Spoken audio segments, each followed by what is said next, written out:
Clip number 537۔ اس clip میں انشاءاللہ آپ قرآن پاک کی سورہ ہود کی آیت نمبر 77 سے لے کے 79 تک کی تلاوت، ترجمہ اور تفسیر قرآن صراط الجنان سماعت فرمائیں گے۔ بسم اللہ الرحمن الرحیم۔ ترجمہ، اللہ کے نام سے شروع جو نہایت مہربان رحمت والا ہے۔ وَلَمَّا جَاءَتْ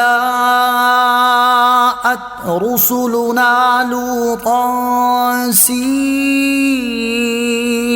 بِهِمْ وَضَاقَ بِهِمْ ذَرْعًا وَقَالَ هَذَا يَوْمٌ عَصِيبٌ۔ ترجمہ، اور جب لوط کے پاس ہمارے فرشتے آئے تو ان کی وجہ سے لوط غمگین ہوا اور ان کے سبب اس کا دل تنگ ہوا اور کہنے لگا یہ بڑا سخت دن ہے۔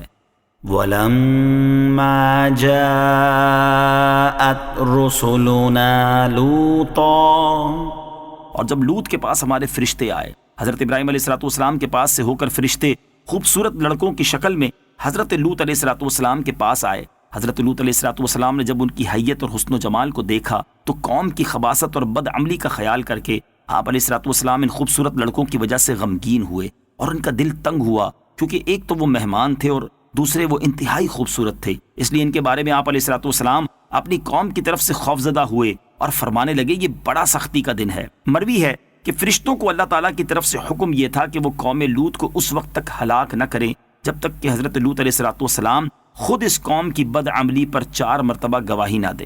چنانچہ جب یہ فرشتے حضرت لوط علیہ السلام سے ملے تو آپ علیہ السلام نے ان سے فرمایا کہ کیا تمہیں اس بستی والوں کا حال معلوم نہ تھا؟ فرشتوں نے کہا ان کا کیا حال ہے؟ حضرت لوط علیہ السلام نے فرمایا میں گواہی دیتا ہوں کہ عمل کے اعتبار سے روئے زمین پر یہ بدترین بستی ہے، اور یہ بات آپ نے 4 مرتبہ فرمائی۔ حضرت لوط علیہ السلام کی بیوی جو کہ کافرہ تھی وہ نکلی اور اس نے اپنی قوم کو جا کر خبر دی کہ حضرت لوط علیہ السلام کے یہاں ایسے خوبرو اور حسین مہمان آئے ہیں جن کی مثل اب تک کوئی شخص نظر نہیں آیا۔ وَجَاءَهُ قَوْمُهُ يُهْرَعُونَ إِلَيْهِ وَمِن قَبْلُ كَانُوا يَعْمَلُونَ السَّيِّئَاتِ قَالَ يَا قَوْمِ هَؤُلَاءِ بَنَاتِي هُنَّ أَطْهَرُ لَكُمْ فَاتَّقُوا اللَّهَ وَلَا تُخْزُونِ فِي ضَيْفِي أَلَيْسَ مِنكُمْ رَجُلٌ رَشِيدٌ۔ ترجمہ، اور ان کے پاس ان کی قوم دوڑتی ہوئی آئی اور وہ لوگ پہلے ہی سے برے کاموں کے عادی تھے۔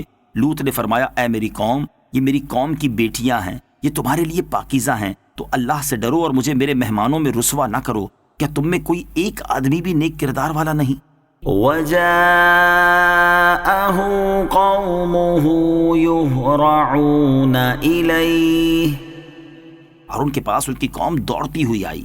حضرت لوط علیہ السلام اپنے مہمانوں کے ساتھ گھر میں ہی تھے کہ آپ کی قوم کے لوگ آپ کے مہمانوں کے ساتھ بے حیائی کا کام کرنے کی غرض سے دوڑتے ہوئے آئے، اور وہ لوگ اس سے پہلے ہی برے کاموں کے عادی تھے اور شرم و حیا سے بالکل عاری ہو چکے تھے۔ انہیں دیکھ کر حضرت لوط علیہ السلام نے اپنی قوم سے فرمایا اے میری قوم، یہ میری قوم کی بیٹیاں ہیں، یہ تمہارے لیے نکاح کی صورت میں پاکیزہ ہیں، تو اپنی بیویوں سے فائدہ حاصل کرو کہ وہ تمہارے لیے حلال ہے۔ حضرت لوط علیہ السلام نے ان کی عورتوں کو جو قوم کی بیٹیاں تھیں بزرگانہ شفقت سے اپنی بیٹیاں فرمایا تاکہ اس حسن اخلاق سے وہ فائدہ اٹھائیں اور غیرت و حمیت سیکھیں۔ حضرت لوط علیہ السلام نے مزید فرمایا کہ اللہ تعالیٰ سے ڈرو اور اپنے کفر و سرکشی سے باز آ جاؤ، اور میرے مہمانوں سے کوئی برا فعل سر انجام دے کر مجھے ان کے سامنے شرمندہ مت کرو۔ کیا تم میں ایک بھی کوئی ایسا نیک آدمی نہیں کہ جس کی بات مان کر تم اس برے فعل سے باز آ جاؤ؟ قالوا لقد علمت ما لنا في بناتك من حق وإنك لتعلم ما نريد۔ ترجمہ، انہوں نے کہا تمہیں معلوم ہے کہ تمہاری قوم کی بیٹیوں میں ہمارے لیے کوئی حاجت نہیں، اور تم ضرور جانتے ہو جو ہم چاہتے ہیں۔ قالوا، انہوں نے کہا، حضرت لوط علیہ السلام نے اپنی قوم کو جو اللہ تعالیٰ سے ڈرنے کی نصیحت فرمائی اور مہمانوں کے سامنے رسوا کرنے سے روکا، تو آپ علیہ السلام کی قوم نے اس نصیحت سے اعراض کرتے ہوئے کہا آپ جانتے ہیں کہ آپ کی قوم کی بیٹیوں سے نکاح کرنے کی ہمیں کوئی حاجت نہیں، اور نہ ہی ہمیں ان کی طرف کوئی رغبت ہے، اور جو ہماری خواہش ہے وہ آپ اچھی طرح جانتے ہیں۔